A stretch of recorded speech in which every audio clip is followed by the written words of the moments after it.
Hi, third grade. Today we're going to draw a puffin. These are some pretty cool little animals. So we're going to start with his head, and our paper is going to be vertical today, which means up and down. So we're going to get started. So near the top of your paper, we're going to start with his head. It's kind of like a football shape on one side, and then the other side is kind of like an egg shape. So kind of like an egg-shaped football on one side. So we'll keep that up there so you can see it. I'm going to start with my head right up here on the top. And actually, you know what? Before I start with the head, I'm going to make an eye. Why not? So I'm going to try to figure out where my eye goes first. So here's the top of the paper. So right about here, not quite at the top, I'm going to make a small circle for the eye.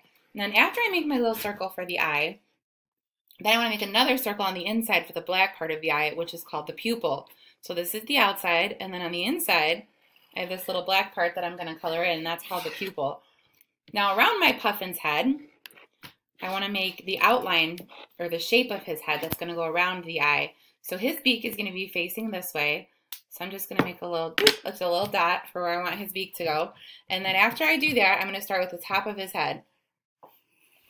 Now again, I'm using Sharpie, so I cannot erase. So I have to make it work with whatever I have. But if you are using a pencil, you can definitely erase.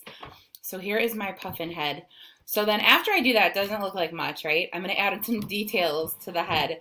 So underneath of my eye, I've got this little mark right here, that little line on the side. And then I need to make his beak, which goes on the front of his face. So on the front of his face, I'm going to make one curved line here. Then I'm going to make another curved line next to it. Okay, so there's that. And then I need to make his mouth. So starting right here at the front, I'm going to make a line that goes all the way over to here. So I know where I need to go. I'm going to go ahead and draw a circle where that line ends. So you can see that right here on the beak. So my circle is going to be very small, and it's going to represent the side of his mouth. It goes right there. And then from there to there, I'm going to connect the dots. So I'm going to make a curved line, taking my time over from there to there. Oh, my puffin looks a little sad, but that's okay. Then you want to go ahead and draw this little part on his beak here for some detail.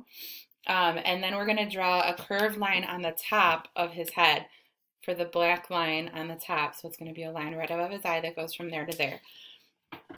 So there's the top of the head. Now after you do that part, you're going to move on to the rest of the body. So I'm going to start with his back first, and let me make this a little smaller so you can see it. His back, whoops, it goes, right, it starts right here at like the back of his head and kind of goes down. So we're going to start right here at the back of his head, right over here, and move this mouse. And we are going to start by going down and making a curved line that goes down. And we want to draw his whole back. So let me bring that picture back so you can see the whole thing, because some of you work faster than I do, but I don't want to work too quick. So we're going to curve it in just a little bit, and then we're going to curve it up. So here's the bottom. Make sure we still have a little bit of space because we need a place for his little feet. And then we need to curve it back for his little tail. And after we do that, we don't want to do the white belly just yet because this is going to be the black part.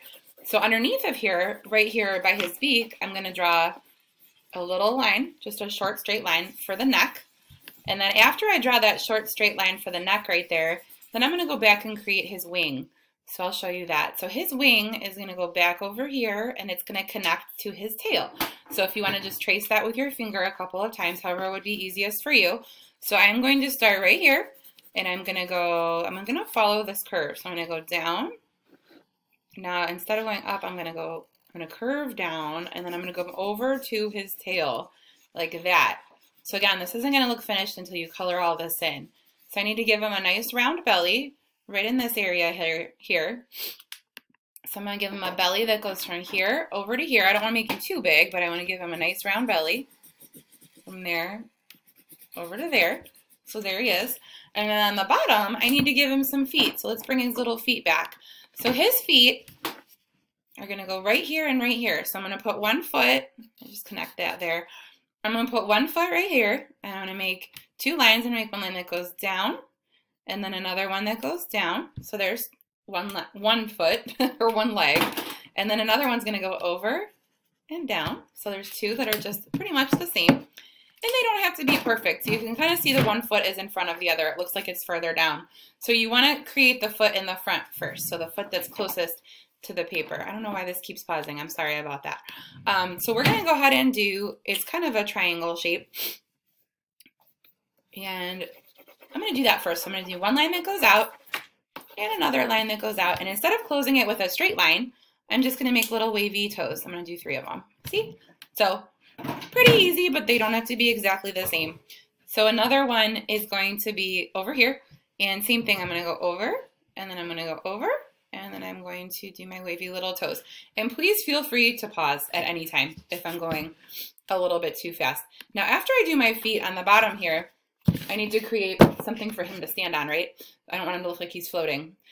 So we want to make a little ground line here. And your ground line can be however you want it to be. It doesn't have to be the exact same as mine. So there's my ground line right there. So now he's standing on something.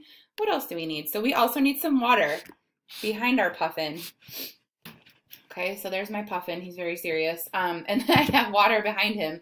So up here near the top, right behind his body right there, I'm just going to make some little lines that look like waves.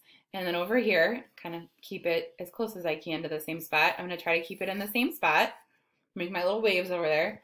And then up here in the corner, so let me move this out of the way so you can see it, I'm going to make a sun up here in the corner. So I'm going to make a circle for the sun. I'm going to put that down so you can see it. I'm just going to make a circle right here. And then you can do the sun's rays however you want. You can do them long and short. So if you want to do some long and some short, then that would be okay. So I'll do a couple long like this one. And I'm going to do a couple short ones. So short, long, short. And then I have a bunch of different ones. And then in last finishing touch, if you want to clean up any of these lines, and then I have my water down here. So I have some little water lines.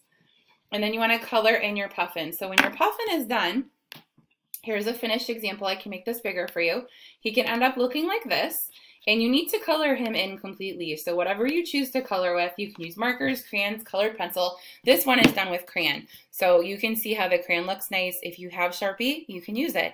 So please either email this to me and take a picture by Friday, or you can send it to me in Google Classroom. Please email me if you have any questions. Good job, 3rd grade. Thank you. Have a great week.